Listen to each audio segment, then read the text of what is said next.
Parents are parents. Good parents are good parents. Bad parents are bad parents. And it doesn't matter what they look like, who they love.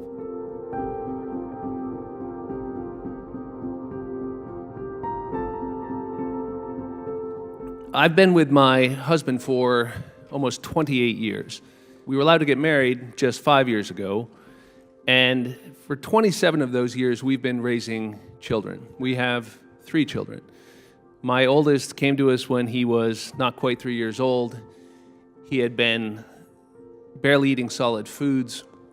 He was sleeping in a drawer. He was living in squalor in one of the toughest neighborhoods in New York City. His parents were heroin addicts. They had 4 children. I think they loved their children. I know they loved drugs more, and they were unable to take care of them.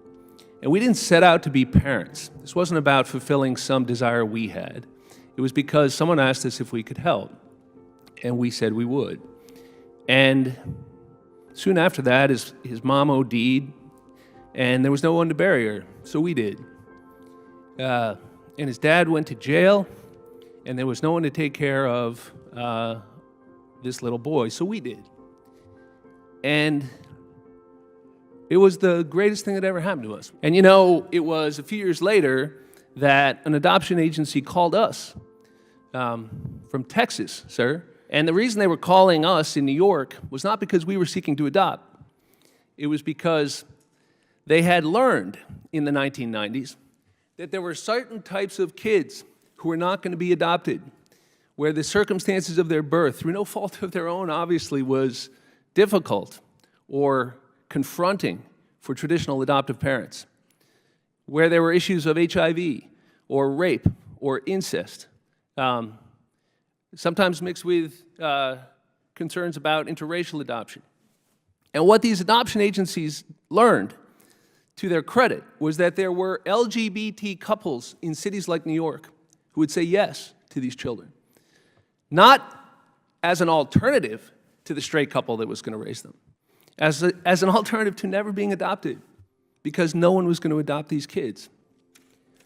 And it was that insight that LGBT couples were willing to cross lines of difference because they had experienced doing so in their own lives, that they had less preoccupation or hysteria with things like HIV, that they were more willing to adopt across lines of difference like race or religion, that there was an opportunity for kids that would not have a home to have a home. And so it is because of that that on January 10th, 2001, I learned of my oldest daughter, who had been born just 5 days earlier. We had no intention of adopting. That she had been born in Texas, so 13 days later, my partner and I were standing in front of a Texas judge at 8 o'clock in the morning before his docket started, and he said, "Are you fellas going to raise this child?" And we said, "Yes, sir." And he finalized the adoption on the spot. No rescission rights in the state of Texas. 13 days after that child was born, she was home in New York with 2 loving parents, and that child is 19 years old today and a freshman at John Jay College in New York. And she's a beautiful young woman. And she would not have had a mom and a dad. So you keep having them, and we'll keep raising them, is the way we felt about it. Did she deserve a mom and a dad? Yes, she did. But she also deserved people who loved her, who were going to raise her.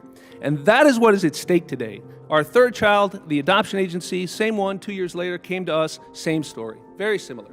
They sought out LGBTQ parents because they knew they would adopt when others wouldn't.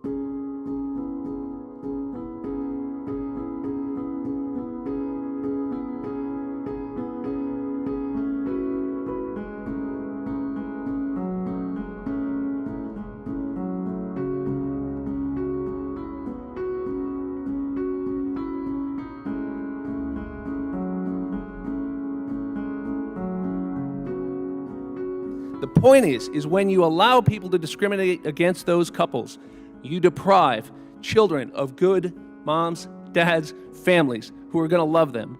And when you dress it up as religious liberty, you simply sanction discrimination and deprive those children of a home that they deserve.